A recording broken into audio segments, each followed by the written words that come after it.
সুমন্ত শুরু করছি এক নজরে 25 মাঘী পূর্ণিমার পুণ্য স্নানের আগে প্রয়াগরাজে যানবাহন প্রবেশ নিয়ে নিষেধাজ্ঞা জারি করেছে উত্তরপ্রদেশ প্রশাসন।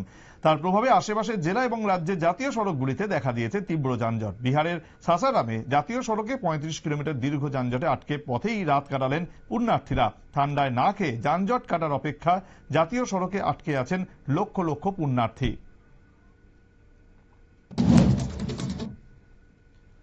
মহাকুম্ভে পুণ্য স্নান সারলেন মুকেশ আম্বানি এবং তার পরিবার। এদিন তাকে প্রয়াগরাজে স্বাগত জানান উত্তরপ্রদেশের মুখ্যমন্ত্রী যোগী আদিত্যনাথ। মুকেশের সঙ্গে ছিলেন তার পুত্র অনন্ত এবং মা কোকিলাবেন।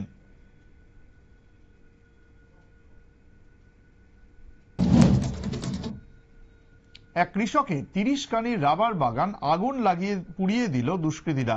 ঘটনা কমলাসাগর কোনাবন পঞ্চায়েত এলাকায়। মঙ্গলবার দুপুর 2টো নাগাদ কৃষক হরিপদ দেবের রাবার বাগানে দুষ্কৃতীরা আগুন লাগিয়ে দেয়। ঘটনায় এই 30 কানি এলাকার রাবার বাগান পুড়ে ছাই হয়ে গেছে। ঘটনায় বেশ কয়েক লক্ষ টাকার ক্ষয়ক্ষতি হয়েছে পরিবারটির। চোর সন্দেহে গণধোলাই দিয়ে এক ব্যক্তিকে হত্যার অভিযোগে 6 ব্যক্তিকে গ্রেফতার করেছে বিলোনিয়া থানার পুলিশ। রবিবার বিলোনিয়ার জহর নবোদয় বিদ্যালয়ে পাঁচিল টপকে চুরি করার অভিযোগে বাবুল মিয়া নামে এক ব্যক্তিকে মারধর করে স্থানীয়রা। এই মারধরের কারণে বাবুল মিয়ার মৃত্যু হয়েছে বলে মামলা দায়ের করেছিল বাবুল মিয়ার স্ত্রী। ঘটনায় জহর নবোদয় বিদ্যালয়ের আবাসিক থেকে এই 6 জনকে গ্রেফতার করেছে পুলিশ। ধৃতদের 3 জন আসামের বাসিন্দা।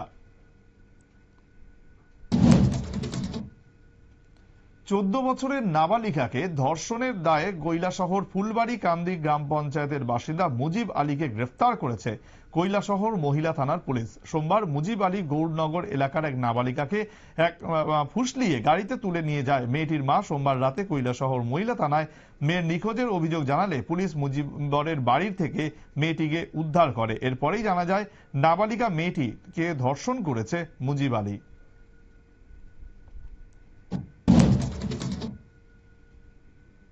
2025 আইপিএল এর আগে গুজরাট টাইটান্সের মালিকানা বদল হতে চলেছে। সূত্রের খবর, গুজরাট টাইটান্সের বেশিরভাগ শেয়ার চলে যাচ্ছে টরেন্ট গ্রুপের হাতে।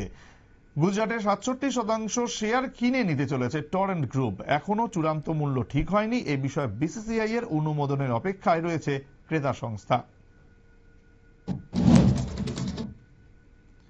চীনের গত কয়েক বছরে লক্ষণীয়ভাবে কমেছে বিয়ের হার। পাল্লা দিয়ে কমছে জন্মের হার। তরুণ প্রজন্মের বিয়ের প্রতি অনীহার কারণে সেদেশের অর্থনৈতিক বৃদ্ধি এখন চ্যালেঞ্জের মুখে।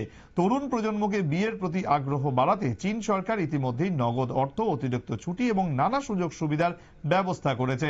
জন্মহার বাড়াতে কলেজ এবং বিশ্ববিদ্যালয় বিয়ে এবং প্রেম বিষয়ক কোর্স চালুর চিন্তাভাবনাও করছে সরকার।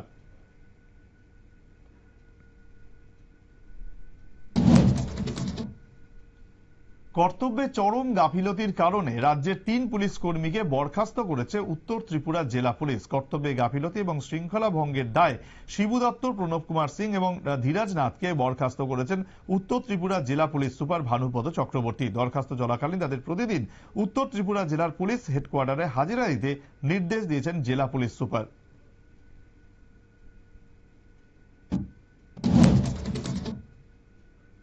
বাংলাদেশের ডেভিল হান্ট অভিযানে কোনোভাবেই মানবাধিকার লঙ্ঘন মেনে নেওয়া হবে না, সাফ জানিয়েছেন বাংলাদেশের অন্তর্বর্তী সরকারের প্রধান উপদেষ্টা মোহাম্মদ ইউনূস। গাজীপুরে অশান্তির পর দুষ্কৃতীদের পাকড়াও করতে দেশ জুড়ে বিশেষ অভিযান ডেভিল হান্ট শুরু করেছে অন্তর্বর্তী সরকার। দুদিনে 1000-এর বেশি গ্রেফতারে মানবাধিকার লঙ্ঘন নিয়ে প্রশ্ন উঠেছে। এই পরিস্থিতিতে ডেভিল হান্ট অভিযান প্রসঙ্গে নিজেদের অবস্থান স্পষ্ট করল ইউনূস প্রশাসন।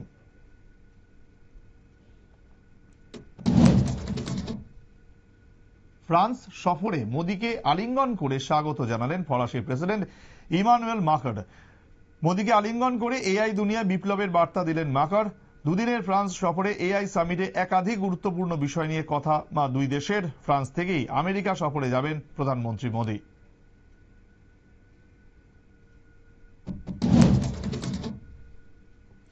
আমেরিকার পর অবৈধ অভিবাসীদের ভারতীয়দের ফেরত পাঠানোর উদ্যোগ নিয়েছে ব্রিটেন সরকার। গত কয়েকদিন ধরে ব্রিটেন প্রশাসনের পক্ষে ভারতীয় রেস্তোরাঁ সহ একাধিক জায়গায় অভিযান করা হচ্ছে। অবৈধভাবে বসবাসের দায়ে ব্রিটিশ প্রশাসন ইতিমধ্যে 7 জনকে গ্রেফতার সহ 4 জনকে আটক করেছে।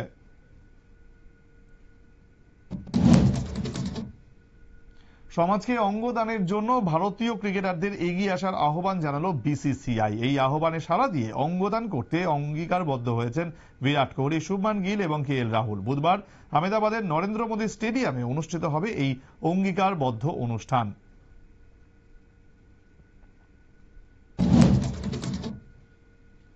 কোনো ডেভিল যেন পালাতে না পারে, মঙ্গলবার ঢাকা থেকে এই বার্তা দিয়ে রাখলেন বাংলাদেশের অন্তর্বর্তী সরকারের স্বরাষ্ট্র উপদেষ্টা জাহাঙ্গীর আলম চৌধুরী। বাংলাদেশের স্বরাষ্ট্র মন্ত্রকের নির্দেশে দেশ জুড়ে বিশেষ অভিযান ডেভিল হান্ট শুরু হয়েছে। এই অভিযানে এখনো পর্যন্ত 1000-এরও বেশি মানুষকে গ্রেফতার করা হয়েছে।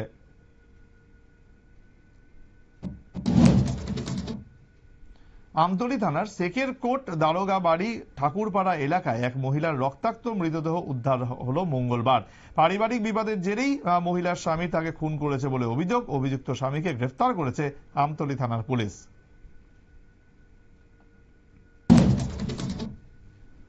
প্রধানমন্ত্রী নরেন্দ্র মোদীর মার্কিন সফরের আগে আমেরিকায় বড় পদক্ষেপ নিল ডোনাল্ড ট্রাম্প। ঘুষের কারবার রুখতে আমেরিকার কড়া আইন ফরেন করাপ্ট প্র্যাকটিস অ্যাক্ট আইন তুলে দিলেন আমেরিকার প্রেসিডেন্ট। এর ফলে বিদেশে বাণিজ্যের জন্য ঘুষ দেওয়ার ঘটনাকে অপরাধ হিসেবে গণ্য করা হবে না। এই আইনেই অভিযুক্ত ছিলেন ভারতীয় শিল্পপতি গৌতম আদানি।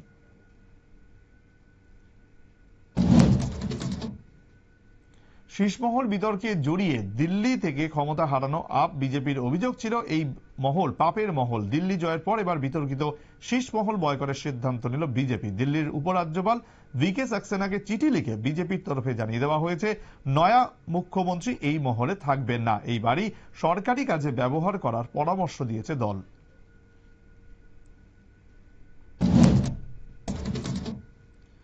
মাঘী পূর্ণিমার পুণ্য স্নানের আগে প্রয়াগরাজে যানবাহন প্রবেশ নিয়ে নিষেধাজ্ঞা জারি করেছে উত্তরপ্রদেশ প্রশাসন। তার প্রভাবে আশেপাশের জেলা এবং রাজ্যের জাতীয় সড়কগুলিতে দেখা দিয়েছে তীব্র যানজট। বিহারের সাসারামে জাতীয় সড়কে 35 কিলোমিটার দীর্ঘ যানজটে আটকে পথেই রাত কাটালেন পুণ্যার্থীরা।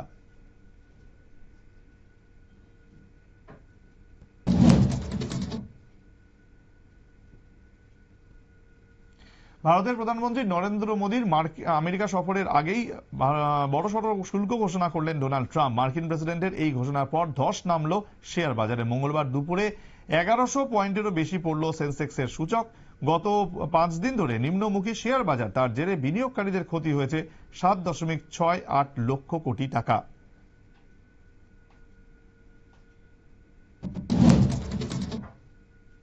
সালেমা থানার মেন্দি গ্রামে মঙ্গলবার সকালে একজন উপজাতি মহিলার রক্তাক্ত এবং অগ্নিদগ্ধ দেহ উদ্ধার করেন প্রতিবেশীরা। মঙ্গলবার সকাল 8:30 নাগাদ বাড়িতে ঢুকে দুষ্কৃতীরা মহিলার মাথা এবং বুকে কুপিয়ে পরে আগুন লাগিয়ে খুন করার চেষ্টা করে। খবর পেয়ে সালেমা ফায়ার সার্ভিসের কর্মীরা দ্রুত গিয়ে মহিলাকে উদ্ধার করে। আশঙ্কাজনক অবস্থায় ধলাই কুলাই হাসপাতালে তার চিকিৎসা চলছে।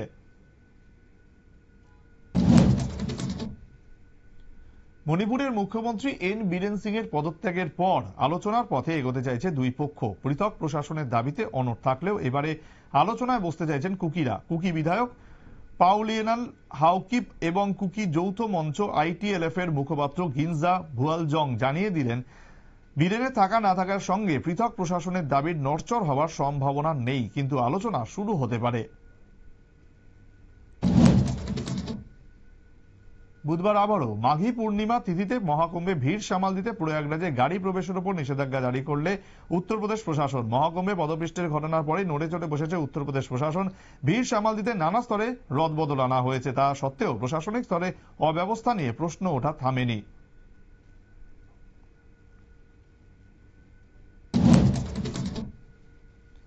মহারাষ্ট্রে গিয়ান ব্যারে সিন্ড্রোম আক্রান্তের সংখ্যা 160 ছাড়ালো, এমনটাই জানিয়েছে মহারাষ্ট্র স্বাস্থ্য দপ্তর। রাজ্যের বিভিন্ন হাসপাতালে 192 জন রোগী ভর্তি রয়েছেন, যাদের সকলেরই গিয়ান ব্যারের অনুরূপ উপসর্গ রয়েছে। তাদের মধ্যে 167 জনের শরীরে সংক্রমণের প্রমাণ মিলেছে। বাকিদের এখনো শারীরিক পরীক্ষা চলছে। হিন্দু ধর্ম নিয়ে বিতর্কিত মন্তব্য করে একাধিকবার ধর্ম সংসদের রোষানলে পড়েছেন রাহুল গান্ধী। এবার ক্ষমা না চাইলে রাহুলকে সনাতন ধর্ম থেকে বহিষ্কারের ঘোষণা করার প্রস্তাব দিল ধর্ম সংসদ।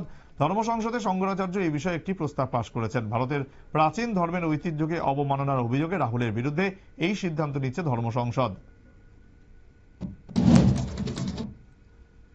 বাংলাদেশের অমর 21 বইমেলায় হামলার নিন্দা করল অন্তর্বর্তী সরকার। ঘটনার নিন্দা করে প্রধান উপদেষ্টা মোহাম্মদ ইউনূস সামাজিক মাধ্যমে লেখেন, বইমেলা এই ধরনের অপ্রীতিকর ঘটনা বাংলাদেশের উন্মুক্ত সাংস্কৃতিক চর্চাকে ক্ষুণ্ণ করে, 1952 সালের মহান ভাষা আন্দোলনের শহীদদের মর্যাদার প্রতি অবমাননা প্রদর্শন করে।